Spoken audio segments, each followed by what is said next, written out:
So guys, welcome back to another episode of the Meet the Athlete series. Today's episode is a really cool one. I'm going to be joined with Matt Fox, owner, founder, whatever you like to call it, of Sweat Elite, obviously one of the biggest running YouTubers, YouTube channels going. And he's also recently became a coach of Best Athletics as well. So it gives an insight into not only an athlete's point of view, but also a coach's point of view as well. I'm really stoked for this episode and I hope you enjoy.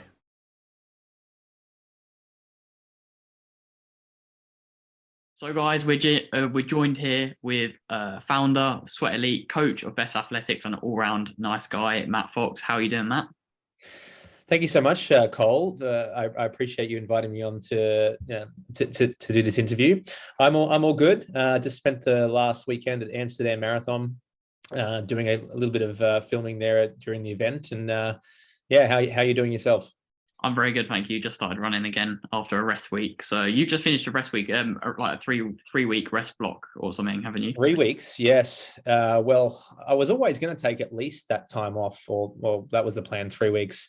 But I was hoping to do London Marathon actually in the middle of that block, which arguably maybe is not a good thing to do in the recovery period. I mean, the main reason for that was I had an entry and I've heard such good things about the event, but my hamstring injury from the Berlin Marathon prevented me from doing that. So I basically took 3 weeks, not completely off. I had a couple of jogs here and there, but that was mainly because I was working with a physiotherapist and he wanted to do a little bit of testing on it to make sure what we were doing was working. So yeah, just getting started. I did my first run back properly yesterday and my first track session this afternoon. So looking forward to it. Very cool. Well, it's not quite as intense as what Nick Best has been doing. The 4 marathons in 4 weeks. That's just crazy. Do not recommend that at all. Yeah, one could say we took completely opposite approaches to the post-Berlin Marathon period, yeah, where he went off and stuck with 100-kilometer weeks or close to that, and also ran 3 more marathons, which is yeah. I mean, I knew he'd be able to do it without a problem. People questioned if he'd be able to do it, but you know, if you understand the physiology of running and you know that running a marathon as hard as you can is very hard on the body, but running a marathon at sub threshold is nowhere near as hard. So it's not a case of 220 being 100% effort and 230 being 95% effort. It's more like 230 being 80% effort. So in order for him to do his other 3 at 236 to 240, it was not too hard. But it sounds like his last one was a bit hard because I think there was a few hills. So yeah, but it was interesting to see.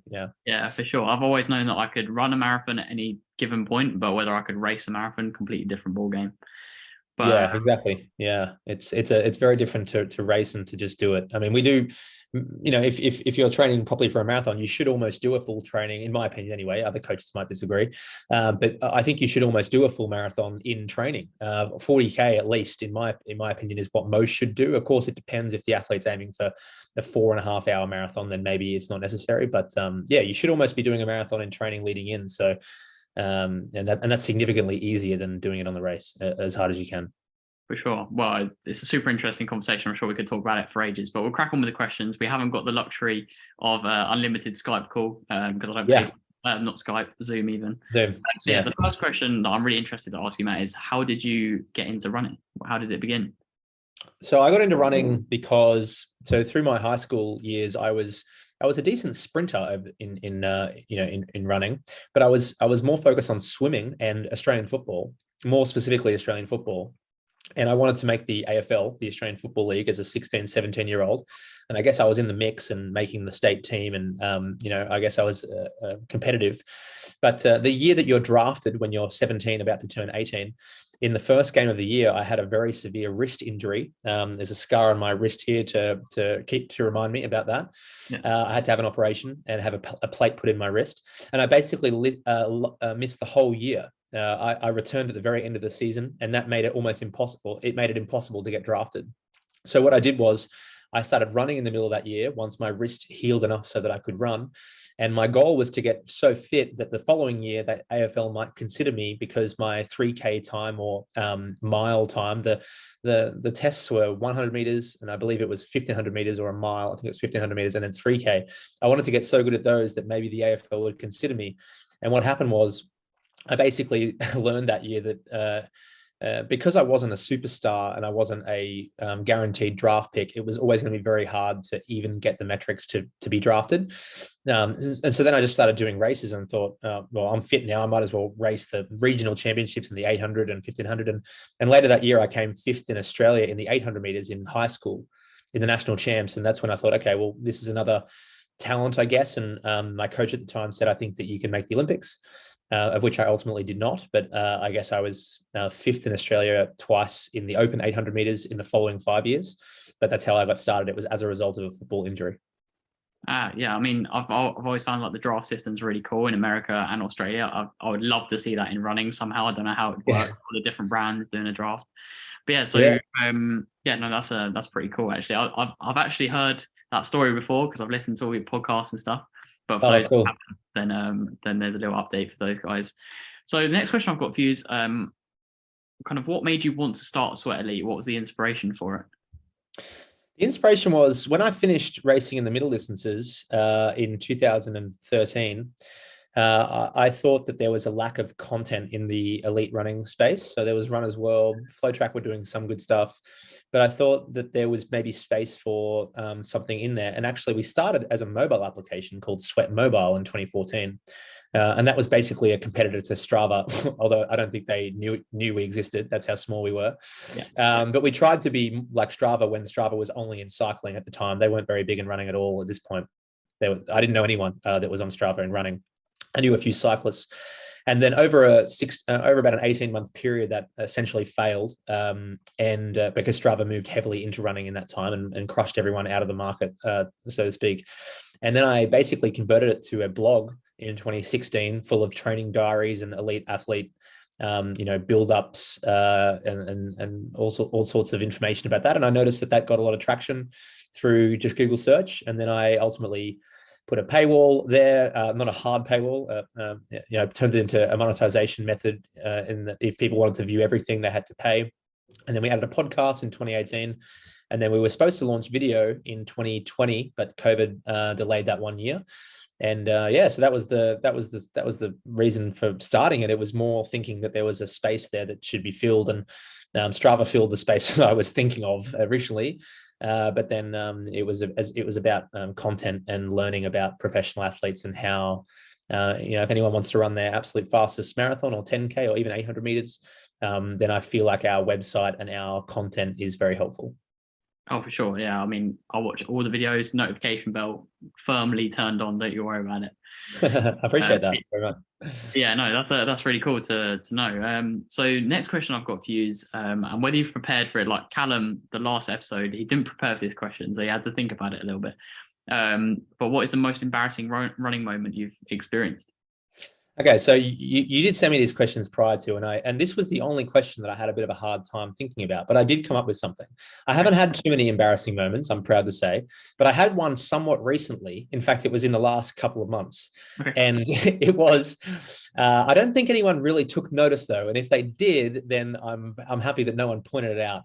And it's that in the last episode before Berlin of my series, and also in Nick Bester's series, in the last hard workout we did in Spain, it was 9 days before the race, or 8 days, I think, actually. It was a 5K, 4K, 3K, 2K, one workout, 1K workout. Yeah. At the very end, I celebrated and said into the camera, "We've made the start line uninjured." And then I injured myself in the coming days.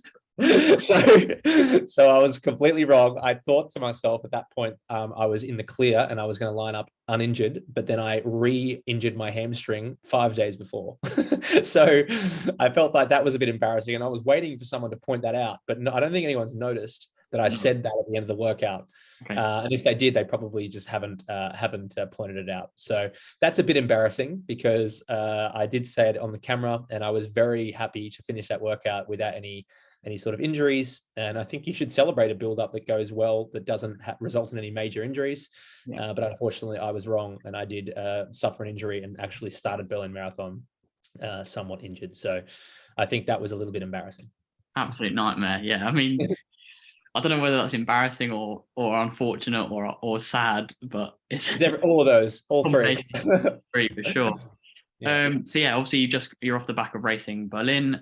You ran 2:24, obviously bonkers, not quite what you wanted, but pretty insane. But is there one part of your pre-race ritual that you just can't miss? If you miss it, it's like your mental game has gone out the window.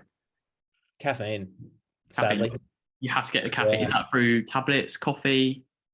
I think I'd be fine off any form of caffeine. I know you like your energy drinks. Yes. So I was about to say the answer is Monster Energy drink, but to be honest, I've done a lot of really good workouts and a few good races off not having that. I've had just coffee.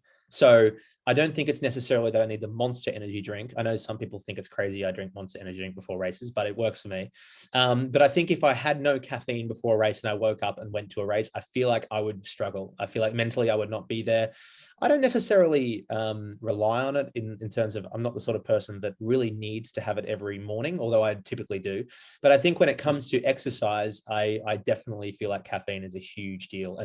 And I'm not very superstitious with things like, warm-ups or tying your shoelaces a certain way or wearing a certain thing. Like none of that really matters to me. But having caffeine, I feel like I would struggle. And I think I would line up on a start line if I didn't have caffeine, and I would be thinking, this is probably not going to go so well. I mean, to be honest, the monster thing actually makes complete sense to me. I don't know if it's just, but it's packed full of caffeine, sugar, all sorts of different crap, basically. But it's fuel at the end of the day, and but yeah, I mean that makes sense to me. So some people think it's bad on their stomach, but I think as runners we all have our weaknesses, whether they be mental weaknesses or just physical weaknesses. And many people struggle with muscle cramping, of which I do at the end of marathons. But more people struggle with rough stomach. They get an upset stomach and they have GI issues. Whereas I have a bulletproof stomach, so I can take in anything.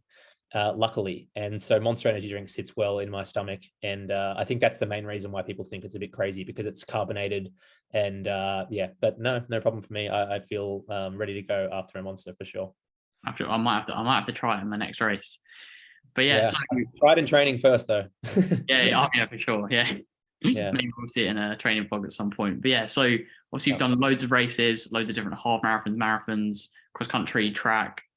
Is there one race that you think that you've done that you really enjoyed that everybody should do if they get the chance? Yeah, there's a few, but I can't go past New York Marathon. Berlin is phenomenal. I haven't done Boston. I have done Chicago. Chicago's good, but it doesn't rival the others, I don't think. I haven't run London, obviously, but I have been at London Marathon spectating. It looks incredible. But New York Marathon is the first answer that comes to mind there. I ran it in 2019. I did it as a long run, actually, 1 month before Valencia Marathon, where ultimately I ran a personal best at the time. A long story why I did that, it was actually to do with a work thing, and I got an entry late. And I was going to do a 42K run that day anyway. So I did New York Marathon at about an 80% effort. I think I ran, or 90%, I think I ran 246. But that course was just, and the crowd was just, I've never done such a fun long run in my life. It was just incredible. So I would have to say, if someone said to me, look, I want to get into running, I want to do one event, what do you recommend? I'd say New York Marathon. New York Marathon. Well, my dad does do marathon runs, so I'll have to maybe see if we can get him over to New York next year. We'll see. Yeah, it's tough to get in that one nowadays because so many people enter that ballot that I think it's like a 1 in 15 chance of getting in. But if he's got a qualifying time or goes with a charity or something, then it could be not too hard. But yeah, I think I'm not sure, but I think New York Marathon, out of the majors, I think I read that it has the most amount of people entering every year. So it's not an easy one. A fun fact for you guys at home. So yeah, this might be the same answer then, but leaning into the next question, if you could pick one place to run your sub 220, obviously your massive goal of running sub 220 for the marathon, where in the world would it be? No, that's definitely not my answer. New York is not a super quick course. It's not super slow. It's about 180 meters of elevation gain, which is about close to double London, or it's about 60% more than London. But honestly, this answer is going to take everyone by surprise that listens. And I would say it's Indianapolis, which is where I ran my 220. And I'll tell you why. Now, this is a personal reason to my circumstances, and it's that I have a high sweat rate when I'm running. So I prefer it to be very cold when I'm racing a marathon. And Indianapolis is I looked at before I chose to do it last year and target running sub 220, where ultimately I didn't run sub 220. I ran 220 and 46 seconds. But before I looked into the race, I learned that every single year in the previous 12 years on the first weekend of November, which is when it is always 2 to 3 degrees and dead still every year without fail. So I just thought, that's strange. Like, why is that? And it turns out Indianapolis has quite a consistent, weather throughout the year in terms of, in summer, it's very typically the same conditions every year. And the other good thing about Indianapolis is it's quite flat, but it has some rolling hills, quite small rolling hills between 20 and 33K. And I actually think that having some small rolling hills through that part of the course is a good thing, because it breaks up your stride a little bit. It makes it a little bit more interesting.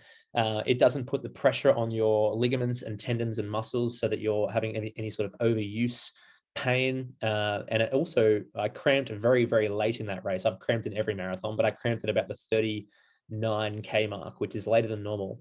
So if I had to try and run under 220 again next year, I would say my highest chances would be there, because most other major marathons have weather that's very unpredictable. Like Chicago, one year it's 26, and then it's 3, and then it's 12, and then it's 30. I don't know if it's been 30, but it's been close to 30. But Indianapolis, every year what it's going to be. And I think for me, others would disagree because it's probably too cold for them, but I would pick that one. Oh, for sure. I mean, I've kind of got this theory that actually the flattest courses are never the quickest because it's too monotonous. Like your brain just gets like bored. Over the marathon. Yeah. I think over the marathon that can be true. Yeah. Yeah, for sure. Okay, so this might be a bit harder question. You may not want to answer this one. But your favorite Sweat Elite episode / podcast, like maybe the guest or just the content of the episode, which one was your favorite? It's always a tough question, and I feel like I answer this differently every time because I remember back to certain episodes and think about, or quite often I go back through old content and realize, So I'm going to give you a few answers here, not just one, but Paul Chalimo's training group was definitely one of the most enjoyable to film, because they were just really relaxed, very funny, lots of chat, lots of taking the piss out of each other. That has to be up there. I really enjoyed working with Andy Butchard. Okay, yeah. Multiple times. He was very, very fun to work with, very good on camera, just very easy to coordinate things with. They're two that stand out. I really liked also filming with Craig Engels. He was very, very fun, also very easygoing with organizing and very accommodating. He brought his bike along when I couldn't figure out a bike in time, and he invited me to his house to have beers afterwards. And I think those three are probably the top three. But it's hard to, if I look back over the list of people, I'd probably think, what about X, Y, Z? And I've been very fortunate to work with a lot of really, really enjoyable athletes, but I think those are my top three. Oh, cool. That's I mean, out of those three, I thoroughly enjoyed the Andy Butchart because he's just such a funny guy. He's naturally good on camera. I really enjoyed those. He's just your classic kind of crazy Scottish guy. Yeah. And he's just, he also understands that when people are watching these videos, they're watching it for inspiration and education. And he talks through things very well in terms of what's the point of the workout and this and that. He doesn't just give me straight answers. He'll actually go in detail about what's happening and why. And I think that's really helpful for the viewers. Yeah, that's good. Yeah, no, I definitely enjoyed that kind of aspect of the episodes. So leading on into the next question, obviously your current main goal is sub 220 for the marathon, but when, if ever, would you consider your running journey complete? If you feel like you're happy with what you've done? Another tough question that I thought through a bit. I don't know. I mean, I think what's keeping me coming back is that I know, especially speaking specifically about the marathon, is that I know I haven't run to my ability yet. And I think I can think back to my 800-meter days when I think I ran in 2009, I ran 148, and then I ran 148 about 20 times over the next 3 or 4 years, and I never broke 148. But I remember thinking to myself how motivated I was in 2009, 2010, because I thought I could improve. But then in 2013, when I ran 148 for about the 21st time, my motivation and my hope changed, because I think I realized deep down that I was not going to be able to run any quicker than that. And that's when I sort of fell out of love with the event and the sport, and ultimately sort of later that year decided to stop running.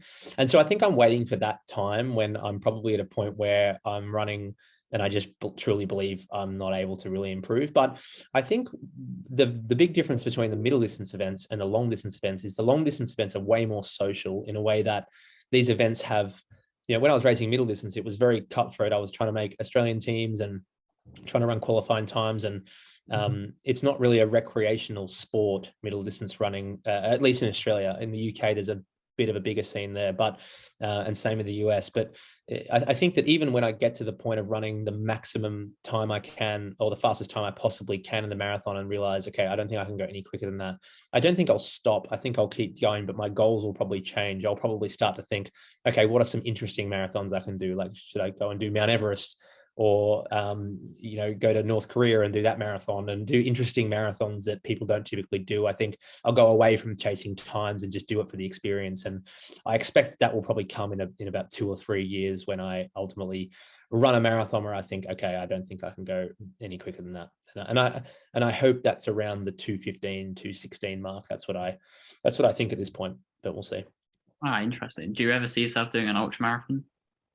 Yeah, I do. Yeah. I don't know about these 100-milers, but we'll see. One that's, well, after I've just said I don't know about the 100 miles, but 100 miler that actually does look interesting. I don't know if I'd ever try and complete the whole thing, but the Barclay Marathon on Netflix was really captivating to me. I don't know if are you familiar with that one? I haven't seen it, no. A lot of people haven't seen it. I recommend people watch that. It's just really fascinating. So, I mean, the short story is it's a 100-mile race of 5 20-mile laps, and it's insanely technical, to the point where many parts of the course are almost like rock climbing and hiking combined. And you have to do every 20-mile lap in under,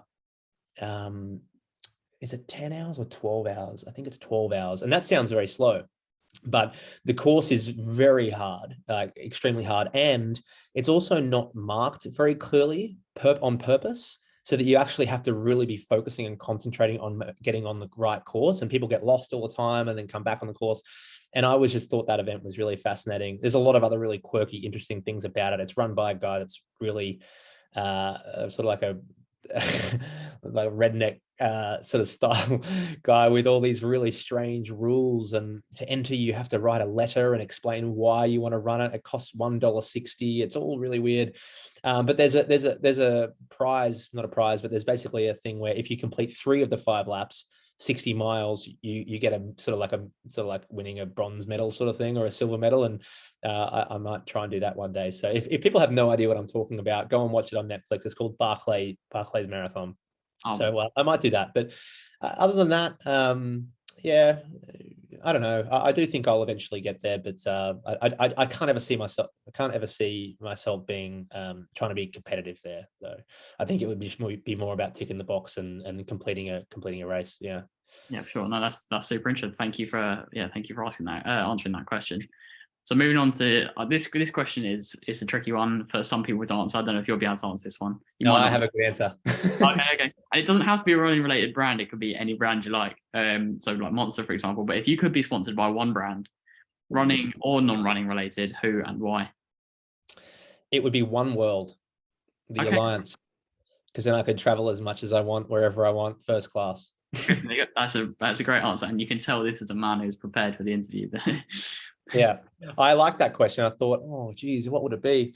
I thought maybe, I do love Saw, and I thought they've been really, really great to us as a brand, based here in the UK. And I thought maybe that could be it. And I thought, I can't, but what? And I thought to myself, ultimately, the best sponsor is one that will cover, that will help fund your costs. And I just thought the biggest expense to me is probably outside of rent and food is probably flights. And I thought, gee, every time I get in a plane and go down to the exit row of the economy class and spread my legs out, I obviously look at the business class and think, oh, I want to be able to, do some, very occasionally I might go there if I can get a points upgrade or something. But I just thought, damn, I think it'd be pretty cool to have unlimited first class tickets around the world with an alliance that covers the whole world. So I thought that would be my first preference for a sponsor, because then I can travel around the world and sleep on flatbeds and enjoy enjoy the food on the plane. So I'd go with that. Yeah, no, that is a good answer. I'd never even thought about getting sponsored or something like that. That's a really good answer, actually. I don't think they sponsor athletes, but you know, the question did say that it could be a brand, and that's a brand. So I'd approach them. 100%. No, I like the answer. So the final question I've got for you before we move on to something a little bit a bit more fun, I guess, is who would be your idol, and it can be running related if that's what you've chosen. But yeah, just your idol in general. Yeah, I feel like I don't have any huge idols. A lot of people inspire me in the sport. It's very hard to go past Kipchoge. He's just moving the whole sport forward in a really unique way. He's a big one.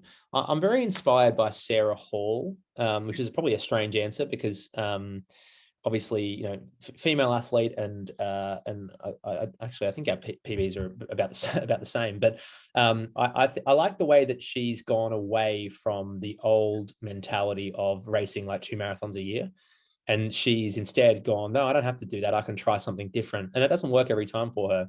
But she races upwards of, sometimes I think it's 5 or 6 a year, and backs up 6 weeks at a time. And I think that's I do believe in recovery periods every year, at least 2 of them of at least 2 weeks, upwards of 4 weeks. But I do think that in a training block, you can do a couple of maybe 2, or in some circumstances, maybe even 3 marathons in a sort of a 4 or 5 month period, and run well in all of them. And I think that she's just, the way that she's doing it, and not caring what people think, and actually running quite well. I think that that's really inspiring, because there's a very old school mentality that you can only race sort of one every 6 months, and then you need to take a big break and take a month off. And part of that's true. I do think that you should take a recovery block after a big marathon. I think it's pretty important. I've learned some lessons there, but she's inspiring to me, just purely because she's thrown that out the window and doing her own thing. So I would say her. There's a lot of others I really like. I'm a big fan of Stephen Scullion. I like the way he's so open and shares everything about his struggles, his training, what he's thinking via his podcast. And I really like the way he's just developed such a strong, loyal following for that reason. And I wish more athletes did that. He just doesn't care what anyone thinks about his, he got diagnosed with ADHD and told the world, and just, doesn't puts it all out there. And I think people relate to that very well. And anyone doing that is definitely going to be inspiring to me. Oh, for sure. Yeah, I know. I really enjoyed that episode with Stephen Scullion that he did on the podcast the other day. Like, it doesn't hold back. It's just whatever his mind is thinking, that's it. You're going to hear about it. And I just think it's really cool. He's a really nice guy. Yeah. Thank you for answering those questions. So we're going to move on to, I've got 5 trivia questions for you.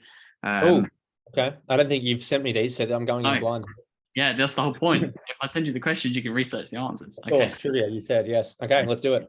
Okay, so I've only done this once with someone. So with Callum Elson, the Distance Project on Instagram. So he got 4 out of 5. Obviously, the questions are different from person to person, so it's hard to measure whether the difficulty is the same. One question is related to Sweat Elite, and then the other 4 are running related. So, are you ready? Yeah, I am. I hope I get the Sweat Elite one right. But yeah, let's go. It's actually not an easy question, that one. Okay, so the first question I've got for you is Mo Farah was ranked number 1 in the country between 2005 and 2017, but in which event? Oh, it's 5 or 10K. 5K. It's actually 3K. 3K. Yeah, he's number 1 from 2005 to 2017, 12 years in a row. Sorry, that's a horrible question to start off with. No, it's a good question. It's a bit of a trick one, actually, because, I mean, 3K is not, well, yeah, I guess you could say it is raced quite a bit up, at least in the UK. Yeah, no, fair call. So he wasn't ranked number 1 in 10K in all those years? Oh, he was, yeah, but it's like not consecutive years. So like one of the years he might have then been second. Oh, okay, gotcha. Like Whereas 12 consecutive years he was number 1 in the 3K. Just no one ever beat him across those 12 years, which is, I think that's pretty cool. Okay. Yeah, no, fair enough. The 0 out of 1. The second question is a little bit easier. The Okay. first question was, I think it's quite a hard question actually, because there's a lot of events. But the second question is, where will the 2032 Olympics be held? In my hometown, Yeah. Gold Coast, Brisbane slash. Well, I think it's technically Brisbane, but it's also going to be on the Gold Coast. Yeah. So, yeah. So I actually didn't know the answer to that. I did have to look that up. I knew that obviously it was Paris and then LA, but I didn't know it was the following year, the following cycle would be in Australia, which is obviously you're going to be looking forward to that. Yeah, and one unique thing about that for marathoners is that typically the marathon is very hot because it's in August. And I'm not sure if it's outside of August, but I think it's in August. And that will mean that finally the marathoners have a bit of a cooler marathon, because in Brisbane, it's probably in the mornings, it's probably closer to 11 or 12 degrees. So it's actually a nice change for the marathon runners in that they're finally going to have a cool marathon, because over the last little while, they've almost all been in the 25, 26 degrees. So it's been tough. So yeah, it's going to be a cooler marathon finally. Yeah, good stuff. And obviously, you got that one right. So we're 1 for 2 at the moment. Yep. So the third question I've got for you, and this is the Sweat Elite related question, is what was Sweat Elite's first video? Like, who was it on? Parker Stinson. Yeah, that's correct. 1K, yeah. 1K, 5K, 1K, 5K, 1K. Correct. Yeah. No, you got it bang on. There you go. No bonus points, but yeah, you got it correct. So am I on 2 out of 3 now, or you're on 2 out of 3? Yeah. Okay, yeah. cool. Okay. Yeah. The fourth. What did the distance runner get? 4 out of 5. 4 out of 5. Okay, I can't possibly beat him, but hopefully I'll equal him. Yeah, for sure. Yeah, to be fair, I think your questions have been harder on average so far, but as I said, there's no difficulty. So the fourth question is, obviously Kipchoge ran at the Breaking 2 event in Monza in 2017, but what time did he run? 2 hours and 25 seconds. That's correct. There you go. Yeah, another good answer. Good stuff. That's a good question. That's a tough one. I reckon most people, even most people paying close attention to running, they would know it's 2 hours and something. But yeah, I was going to give you. I was lucky there because I recently rewatched that, so I got a bit lucky with that one. I was going to give you a 2-second window either side in case you like. I was going to give. Yeah.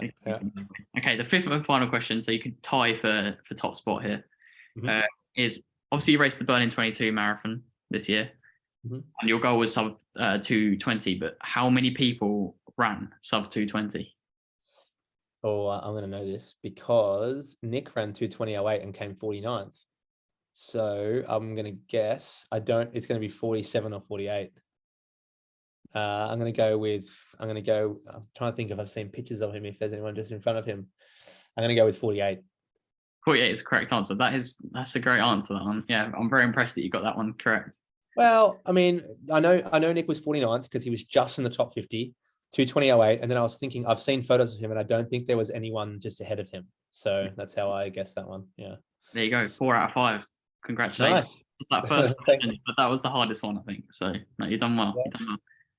Cool. So thank you very much, Matt, for coming on. You've been a great guest, and I've really, really enjoyed this episode. So I appreciate your time. Thanks so much for the invitation. Always happy to join, and thank you very much. No problem. Thank you very much. Take care. Same with you.